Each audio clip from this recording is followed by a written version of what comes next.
जय हिंद साथियों, कैसे हैं आप सब। तो देखिए, आरबीआई जो है ना वो एक बार पुनः इस बात का संकेत दे चुकी है कि वो जो रेपो रेट है उसमें वृद्धि कर सकती है और इसकी जो सूचना है वो 30 सितंबर तक आ जाएगी। आपको बता दें कि महंगाई पर चिंता जो है ना वो बरकरार है। इसमें ऐसा अनुमान लगाया जा रहा है कि आरबीआई जो है पुनः कर्ज महंगा कर सकती है और ये जो है जीडीपी ग्रोथ के सामने भी एक बड़ा चैलेंज हो सकता है। तो मई 2022 से अब तक रिजर्व बैंक रेपो रेट में जो है 140 बेसिस पॉइंट यानी 1.40% का इजाफा कर चुका है। रेपो रेट हाइक से जो है ना रिजर्व बैंक की मॉनेटरी पॉलिसी की बैठक बुधवार 28 सितंबर से शुरू होने जा रही है, जिसमें जो खुदरा महंगाई दर 7% पर है। यह केंद्रीय बैंक के सामने महंगाई पर काबू पाना सबसे बड़ी चुनौती है। तो आरबीआई शुक्रवार को मतलब 30 सितंबर को पॉलिसी का ऐलान करेगा। मार्केट के जानकार मानते हैं कि रिजर्व बैंक लगातार चौथी बार रेपो रेट में इजाफा कर सकता है। मई 2022 से अब तक रिजर्व बैंक रेपो रेट में 1.4% का इजाफा कर चुका है। आपको बता दें कि जो अमेरिका का सेंट्रल बैंक है ना, फेडरल रिजर्व, उसने भी लगातार तीसरी बार ब्याज दरों में 0.75% की बढ़ोतरी की है। इसके बाद से दुनिया भर के बाजारों में भारी गिरावट देखने को मिली है। वहीं डॉलर में ज़बरदस्त मजबूती दिखाई दी है। तो रिजर्व बैंक की मॉनेटरी पॉलिसी की बैठक, जिसे आरबीआई एमपीसी मीटिंग कहते हैं, वह बुधवार 28 सितंबर से शुरू होने जा रही है। खुदरा महंगाई दर 7% पर है। केंद्रीय बैंक के सामने महंगाई पर काबू पाना सबसे बड़ी चुनौती है। बाजार से लिक्विडिटी कम करना और डिमांड को नियंत्रित करने के लिए नीतिगत दरों को बढ़ाना एक कारगर हथियार माना जाता है। महंगाई की यह स्थिति कमोबेश जो जो ये कमोबेश दुनिया भर में है और सभी देशों के केंद्रीय बैंक आक्रामक तरीके से अपना ब्याज दर बढ़ा रहे हैं महंगाई को कंट्रोल में करने के लिए।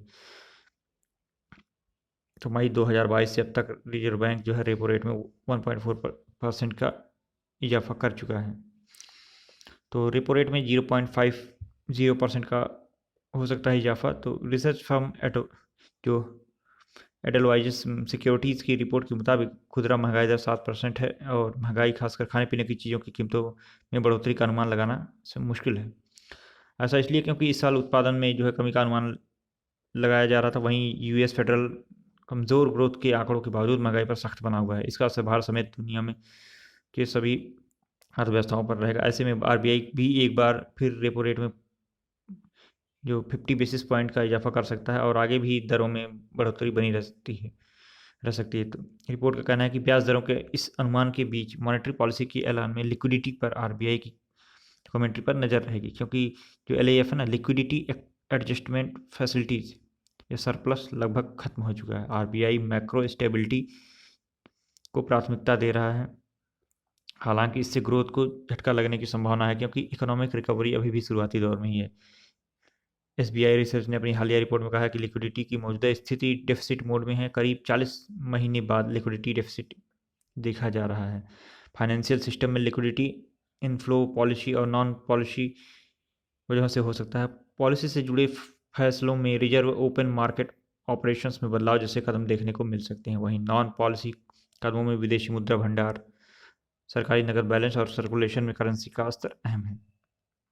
आपको बता दें कि एसबीआई रिसर्च का कहना है कि मॉनेटरी पॉलिसी समीक्षा में रिजर्व बैंक रेपो रेट में लगभग आधा प्रतिशत का इजाफा कर सकता है। महंगाई के दबाव को देखते हुए रिजर्व बैंक का यह कदम देखने को मिल सकता है। नीतिगत दरों में बढ़ोतरी की इस साइकिल में पीक रेपो रेट जो है वो 6.25% हो सकता है। इसका मतलब है कि दिसंबर की पॉलिसी में 35 बेसिस पॉइंट का फाइनल रेट हाई देखने को भी मिल सकता है। अभी रेपो रेट जो है वो 5.4% पर है और आरबीआई ने मई 2022 में 40 बेसिस पॉइंट का जो है इजाफा किया था। पुनः जो है जून और अगस्त में 50 बेसिस पॉइंट का इजाफा किया था।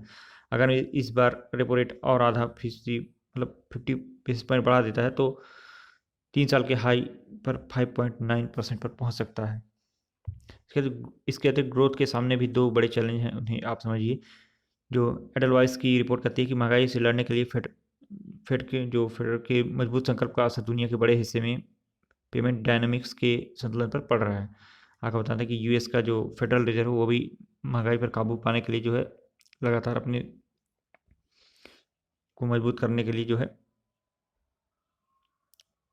ऐसा कर रहा है। तो फेडरल की तरफ से आक्रामक तरीके से जो ब्याज दरों में बढ़ोतरी के चलते डॉलर को लगातार मजबूत कर रहा है। डॉलर इंडेक्स 20 साल के हाई स्तर पर पहुंच गया है। इसके चलते भारतीय रुपये समेत दुनिया भर की करेंसी लगातार कमजोर हो रही है। हाल के दिनों में रुपया जो है 81 मतलब $1 बराबर 81 रुपए के लेवल को तोड़ चुका है। भारत के नज़रिए से इस चुनौती को देखें तो भारत का जो एक्सटर्नल डेफिसिट काफ़ी ज़्यादा बढ़ गया और महंगाई भी कंफर्ट जोन से ऊपर है। इसके साथ साथ आरबीआई ग्रोथ की बजाय माइक्रो स्टेबिलिटी एक्सचेंज रेट को स्टेबिलिटी देने की प्राथमिकता दे रहा है। इसके लिए वह विदेशी मुद्रा भंडार को मजबूत बनाए रखने के साथ साथ ब्याज दरों में लगातार इजाफा कर रहा है। आपको बता दें कि इस समय यूके जो इंग्लैंड है ना, उसकी भी जो करेंसी है काफ़ी ज़्यादा गिर रही है। मौजूदा हालत में भारतीय अर्थव्यवस्था की विकास दर दो तरह की चुनौतियों, ग्लोबल स्लोडाउन और डोमेस्टिक लेवल पर जो सख्त मौद्रिक नीति से जूझ रही है। आर्थिक आंकड़ों में ध्यान देने वाली बात यह है कि निर्यात में सुस्ती दिखाई देने लगी है, जिसका सीधा असर भारत के इंडस्ट्रियल प्रोडक्शन पर देखने को मिल सकता है। जुलाई के महीने में औद्योगिक उत्पादन ग्रोथ रेट, जिसे आईआईपी कहते हैं, 4 महीने के निचले स्तर पर 2.44% था और मैन्युफैक्चरिंग, इलेक्ट्रिसिटी और माइनिंग जैसे सेक्टरों में खराब प्रदर्शन के कारण देश में जो इंडस्ट्रियल प्रोडक्शन आईआईपी की वृद्धि दर भी सुस्त पड़ी थी। एक साल पहले जुलाई 2021 के दौरान औद्योगिक उत्पादन 11.5% बढ़ा था। वहीं दूसरी ओर विदेशी मुद्रा भंडार के आक्रामक इस्तेमाल से लिक्विडिटी सरप्लस खत्म कर दिया गया है। एलएएफ सरप्लस में तेज गिरावट देखने को मिली है। यह 8 लाख करोड़ से घटकर लगभग शून्य हो गया। अगर लिक्विडिटी के मोर्चे पर यही स्थिति बनी रहती है तो क्रेडिट के मोर्चे पर रिस्क हो सकता है। महंगाई के मोर्चे पर देखें, गेहूँ, चावल, जो फूड के स्टॉक में कमी के बीच ना हाल के दिनों में खाने पीने की जो वस्तुएं हैं उसमें कीमतें तेजी से बढ़ना चिंताजनक है। सरकार की ओर से खाद्यान्न उत्पादन के अग्रिम अनुमान में भी दालों और चावल के उत्पादन में गिरावट का अनुमान जताया गया है। मानसून कमजोर रहने के चलते इस साल खरीफ सीजन में धान के रकबे में जो है कमी आई है। ऐसे में चावल उत्पादन भी 60 से 70 लाख टन कम रहने की आशंका जताई जा रही है। इन आशंकाओं के चलते जो चावल की कीमत में भी उछाल आ सकता है। इसके बावजूद सर्विसेज की जो महंगाई भी बढ़ रही है। आगे की बात करें तो डिमांड कम होने से नॉन फूड महंगाई में कमी आएगी। फिर भी नियर टर्म में ग्रोथ इन्फ्लेशन जो डायनेमिक्स एक दूसरे के विपरीत बना रहेगा। इस साल अगस्त महीने में खुदरा महंगाई दर 7% पर है। यह आरबीआई के अनुमान से ज़्यादा है। ऐसे में आरबीआई महंगाई के इस आंकड़े पर अपनी बाय मंथली मॉनेटरी पॉलिसी में जरूर गौर करेगा। तो इस प्रकार हम देख रहे हैं कि जो यूएस का फेडरल रिजर्व है उसने जैसे ही अपने नीतिगत ब्याज दरों में बढ़ोतरी की है महंगाई पर काबू पाने के लिए, तो इसका असर जो है पूरी दुनिया की जो है अर्थव्यवस्था पर पड़ रहा है। आपको बता दें कि इंग्लैंड भी जो है, इंग्लैंड का जो पाउंड स्टर्लिंग है वो भी काफ़ी ज़्यादा तेज़ी से जो है गिर रहा है, उसकी भी वैल्यू। और इंडिया तो आप जान ही रहे हैं, इंडिया का जो रुपया है वो $1 इक्वल टू लगभग 81 रुपीज़ के बराबर हो गया है। तो इसका असर सीधे ही अर्थव्यवस्था पर पड़ता है और जो है जो अब भारत के परिवार हैं वो इस समय ये समझ नहीं पा रहे हैं कि वो क्या करें महंगाई से निपटने के लिए। वो अपने जो प्रोडक्ट है उसमें उसके यूज में कमी करें या फिर कोई और उपाय करें। तो इस प्रकार हम देखेंगे कि जो अर्थव्यवस्था की स्थिति है इसमें वो काफ़ी ज़्यादा खराब हो सकती है। लेकिन भारत की जो अर्थव्यवस्था वो फिर भी अभी अब काफ़ी सुधार की स्थिति में है, काफ़ी ज़्यादा चैलेंज का सामना कर रहा है। हो सकता है कि दिसंबर तक या आने वाले समय में कुछ महीनों में इसमें कोई चेंजेज हो जाए।